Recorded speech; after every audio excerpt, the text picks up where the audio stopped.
নমস্কার বন্ধুরা, আজ চলে এসেছি অন্যরকম একটা ভিডিও নিয়ে। আজ দেখব কিভাবে খেজুর রস থেকে গুড় তৈরি করা হয়। আমরা যারা একটু শহরাঞ্চলের দিকে থাকি, এই গুড় তৈরির ভাটি সেরকমভাবে দেখতে পাই না।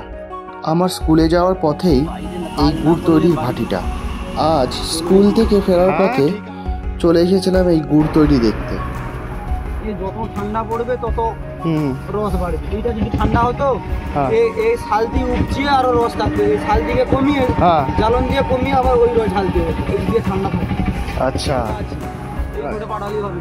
আচ্ছা, মোটা করে এই যতটা গুড় আছে হাফ গুড় করতে হবে, ফুটিয়ে কমিয়ে। হ্যাঁ, তাই জন্য দাম বেশি পাটালির দাম বেশি। এই দাদার নাম শুভঙ্কর ভুইয়া, এসছেন মেদিনীপুর থেকে। ওনারা এখানে ফেব্রুয়ারি মাস পর্যন্ত থাকবেন গুড় বিক্রি করার জন্য। এই যে রস জাল দেওয়ার উনুনগুলোকে এনারা বাইন বলেন, যার একদিকে জ্বালানি প্রদান করা হয় আর অন্য দিক দিয়ে ধোঁয়া বেরায়। আর ওপরের অ্যালুমিনিয়ামের চৌকো পাত্রটাকে ওনারা শালতি বলে। প্রতিদিন ভোরবেলা খেজুরের রস পেরে নিয়ে এসে এই পাত্রের মধ্যে জাল দেয়। জাল দিতে দিতে একটু পরে পরেই ফেনা জমে যায়। এইভাবে প্রায় 3 থেকে 4 ঘন্টা ধরে এই জাল দিতে থাকে। তারপর গুড়ের উপযোগী হলে তা নামিয়ে ফেলে। আমি যতক্ষণ ছিলাম মিষ্টি একটা সুগন্ধ গুড় জাল থেকে আসছিল। জাল হয়ে যাওয়ার পর অর্ধেক গুড় একটা পাত্রে ঢেলে রাখলো, যেটা ঝোলা গুড় হিসাবে বিক্রি করবে বলে। ওই ঘষে দিলেই ওটা সাদা হয়। আচ্ছা, সাদা হয়ে দেখেছেন তো, ভিডিওটা মাজলেই সাদা হয়ে যায়। আচ্ছা, একদম পুরো সাদা হয়ে যায়। হ্যাঁ, এটা না মাজলে দেখা যাচ্ছে লাল থাকে। হ্যাঁ লাল পাটালি নেবে, হ্যাঁ, তাহলে মাজা কম রাখতে হবে। আচ্ছা আচ্ছা। বলবে একটু সাদা টাইপের পাটালি নেবে, তাহলে সাদা করতে হবে। আর কিছুটা গুড় আবার জাল দিচ্ছিল পাটালি করবে বলে। আরো রস হবে। ওই ফুটটা দেখে জানতে পারবো। ওইটা যদি কেউ না জানতে পারে তাহলে কোনোদিন সে পাটালি করতে পারবে।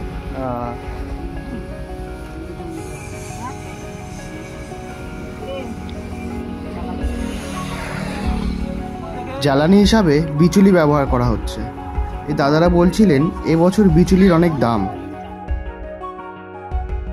আমার বাড়ি 25 জন, আমার 4 দাদা, আর বৌদি, 4 দাদার ঘরে 8টা বাচ্চা। বাবা, পাটালি করা বেশ কঠিন। এতে খরচ ও পরিশ্রম দুটোই বেশি, তাই জন্য পাটালির দামও বেশি। পরে নামলে দেখতে পাবেন। আচ্ছা আচ্ছা, এটা যেতে না জ্বলে যায় না, টেস্টটা খারাপ হয়ে যাবে। আচ্ছা আচ্ছা। কন্টিনিউ গুড়টাকে নাড়াচ্ছিল যাতে নিচে না লেগে যায়। তারপর যখন পাটালি হওয়ার উপযোগী মনে হলো, তখন পাত্রটাকে নিচে নামিয়ে রাখলো। তারপর সেই পাত্রের মধ্যেই কিছুটা গুড় নিয়ে ঘষে ঘষে বীজ মারছিল। বীজ মারা বলতে ঘষে ঘষে সাদা ক্রিমের মতো তৈরি করা। বীজ না পড়লে পাটালি হবে না। ওইটা না পড়লে হবে না। আচ্ছা, পুরো গুড়টাই এইভাবে ঘষে ঘষে ঘন করে দিল। যত ঘষা হবে পাটালি তত সাদা হবে।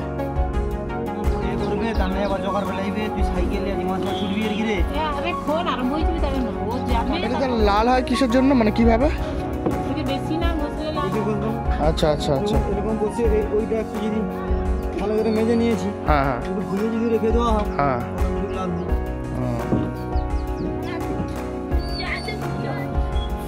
মিশ্রণটা পুরোটাই গুড়ের সাথে মিশিয়ে দিল পাটালি তৈরি করবে বলে।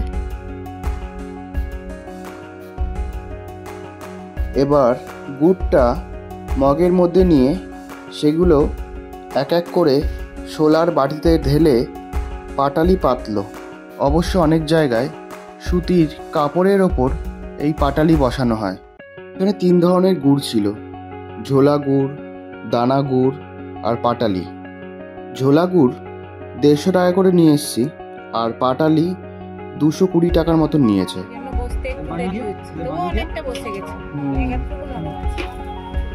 জীবনের প্রথম এই গুড় বানানো দেখলাম, দারুণ লাগলো। গরম গরম গুড়, সাথে সেই মিষ্টি সুগন্ধ, মনটা জুড়িয়ে এলো। নরম হয়ে যাবে, তারপর সে কাটবে, মেখে খেতে পারবে, ওর কোনো নষ্ট নেই। আচ্ছা, আমি 1 কেজি ঝোলা গুড় আর 1 কেজি পাটালি নিয়ে এসেছিলাম। বেশ ভালোই ছিল গুড়টা। আবার দেখা হবে অন্য একটা ভিডিওর সাথে। ভিডিওটা ভালো লাগলে লাইক, শেয়ার অ্যান্ড সাবস্ক্রাইব করে পাশে থাকবেন। টাটা।